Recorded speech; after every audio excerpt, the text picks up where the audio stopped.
চলুন আজ তাহলে আপনাদের সাথে সয়া চিলির রেসিপি শেয়ার করা যাক। নমস্কার, কেমন আছেন সবাই? রেসিপি বাই শ্রিয়মস মম চ্যানেলে আপনাদের স্বাগত জানাই। প্রথমেই আমি জল গরম হওয়ার জন্য বসিয়ে দিয়েছি। এর মধ্যে সয়াবিনগুলিকে সেদ্ধ করে নেব। তার জন্য যখন জল হালকা গরম হয়ে আসবে তাতে দিয়ে দেব 1 চামচের মতো নুন। আর এবারে সয়াবিনগুলোকে ঢেলে ভালো করে হাতার সাহায্যে ভিজিয়ে দেব, যাতে সমস্ত সয়াবিনগুলি জলের মধ্যে ভিজে যায়। ওই পাশে পাতিলের মধ্যে সয়াবিন আমি সেদ্ধ হওয়ার জন্য দিয়েছিলাম, সেগুলির থেকে কিন্তু ফেনা ওপরে উঠে এসেছে, সেটা কিন্তু আপনারা কিছু মনে করবেন না। এবারে চলুন ভেজিটেবলসগুলোকে চপ করে নেব। তো তার জন্য পেঁয়াজ আর ক্যাপসিকাম নিয়েছি।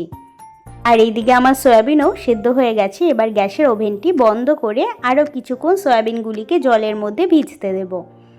প্রথমে একটা গোটা রসুনের কোয়াকে আমি মিহি করে কুচিয়ে নিচ্ছি। রসুনটা কিন্তু একটু বেশি পরিমাণেই লাগবে। তারপরে 1 ইঞ্চের মতো আদাকেও মিহি কুচি করে নেব। চেষ্টা করবেন এরকম কুচি করে নেওয়ার, মানে আমি বলতে চাইছি যে গার্লিক আর জিঞ্জার পেস্ট কিন্তু ব্যবহার করবেন না। এরকম মুখে হালকা হালকা পড়লে বেশ ভালো লাগে খেতে। এগুলিকে মিহি চপ করে নেওয়া হয়েছে। এবার একটি পাত্রের মধ্যে তুলে সাইডে রেখে দিচ্ছি। কেটে নেব কালারফুল ক্যাপসিকাম। আপনারা অবশ্যই যদি সবুজ রঙের ক্যাপসিকাম থাকে সেটিও কিন্তু শুধু ব্যবহার করতে পারেন, বা এক কালারেরই শুধু ব্যবহার করতে পারেন।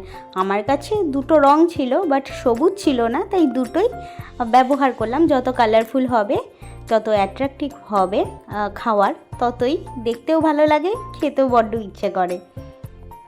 তাই ক্যাপসিকামগুলিকে স্কোয়ার শেপে কেটে নিচ্ছি।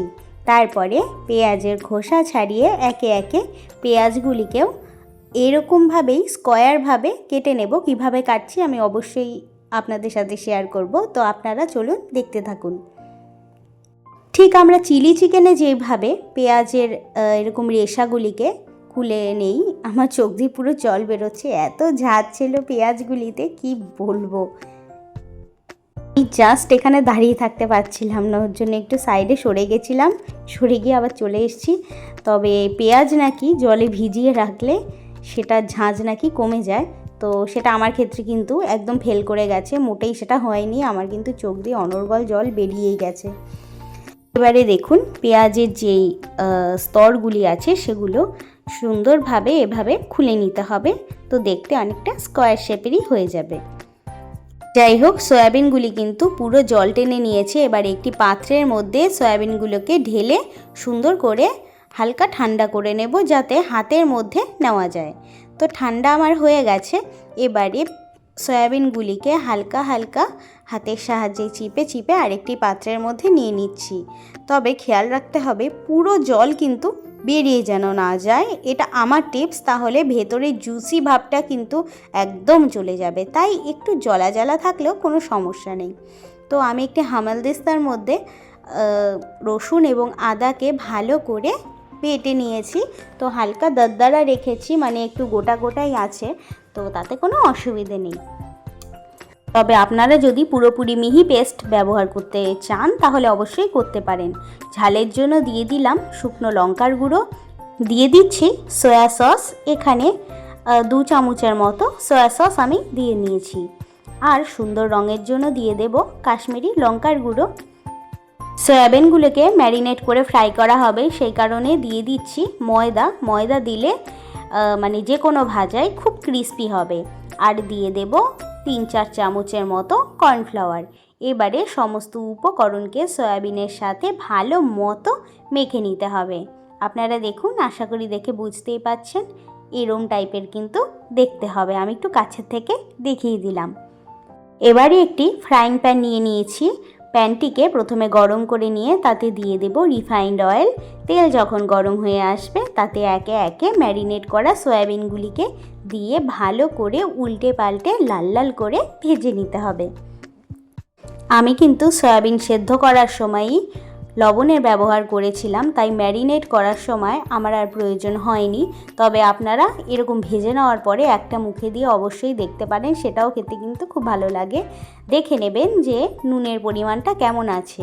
তবে মাথায় রাখতে হবে এরপরে যখন বিভিন্ন সস পড়বে সেই সসের মধ্যেও কিন্তু প্রচুর পরিমাণে নুন থাকে, তো সে কারণে আপনারা সেটা বুঝে তারপরে কিন্তু নুনের ব্যবহারটা করবেন। আগে থেকেই বলে দিচ্ছি। সমস্ত সয়াবিন আমার ভেজে নেওয়া হয়ে গেছে, দেখতে কিন্তু এখনই লোভনীয় লাগছে, তাই তো? এবার ওই একই ফ্রাইং প্যানে আমি আদা রসুন যে কুচি করে রেখেছিলাম সেটিকে দিয়ে দিচ্ছি। তবে ফ্রাই প্যানের এই অবস্থা হলো কারণ সয়াবিন ভাজলে কিন্তু একটু লাগবেই। আদা রসুনকে হালকা ভাজার পর, হ্যাঁ মনে রাখতে হবে হালকায় কিন্তু ভাজতে হবে, নাহলে কিন্তু একটা পোড়া পোড়া কেমন জানি একটা স্মেল আসে। যাই হোক, তারপরে যেই পেঁয়াজ ক্যাপসিকামটি ছিল সেটিকেও দিয়ে ভালো করে নাড়াচাড়া করে নিতে হবে। তারপরে স্বাদ মতো দিয়ে দেবেন নুন, দিয়ে ভালো করে নাড়িয়ে নেবেন। আর এগুলি কিন্তু একটু কাঁচ কাঁচ হবে খেতে, গলে গেলে কিন্তু মোটেই ভাল লাগবে না। এবারে এর মধ্যে দিয়ে দিচ্ছি টমেটো কেচাপ।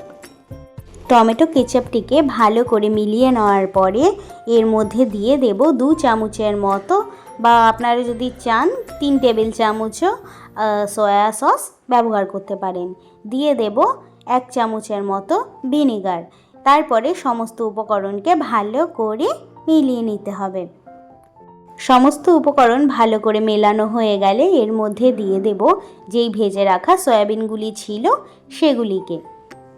ময়দা দেওয়ার কারণে সয়াবিনটি কিন্তু প্রচণ্ড পরিমাণে ক্রিস্পি হয়েছিল, খেতে কিন্তু এমনি এমনি খুব ভালো লাগছিল। তাহলে সসের মধ্যে দিলে কতটা ভালো লাগতে পারে আশা করি আপনারা বুঝতেই পাচ্ছেন। এবারে এর মধ্যে কর্নফ্লাওয়ার গুলিয়ে রাখা জল দিয়ে ভালো করে মানে একটু ঘন ঘন টাইপের, বা একটু গ্রেভি তো বেশি হবে না, কেননা আমি এটা সাধারণত ড্রাই চিলি সয়াই বানাচ্ছি। তবে আপনারা যদি চান একটু গ্রেভি রাখতে তাহলে এখানে সামান্য একটু গরম জলের ব্যবহার করতে পারেন। আমি কিন্তু এক্সট্রা করে কোনো জল দেইনি, কর্নফ্লাওয়ার আর জল গুলিয়ে যেটি ছিল সেটি দিয়েছিলাম। ওপর থেকে গার্নিশিং করেছি ধনেপাতা কুচি দিয়ে, আপনারা যদি চান তাহলে পেঁয়াজ পাতাও ব্যবহার করতে পারেন। আমি কিন্তু রাতের ডিনার হিসাবে চিলি সয়াকে গরম গরম রুটির সাথেই সার্ভ করেছি। আপনারা যদি চান শুধু স্টার্টারের জন্য এটিকে রেখে দিতে পারেন। খেতে কিন্তু অসম্ভব সুন্দর হয়েছিল, আমিও খেয়েছি, সুদীপ্তও খেয়ে বলেছে। তো দেরি না করে তাড়াতাড়ি ট্রাই করে ফেলুন।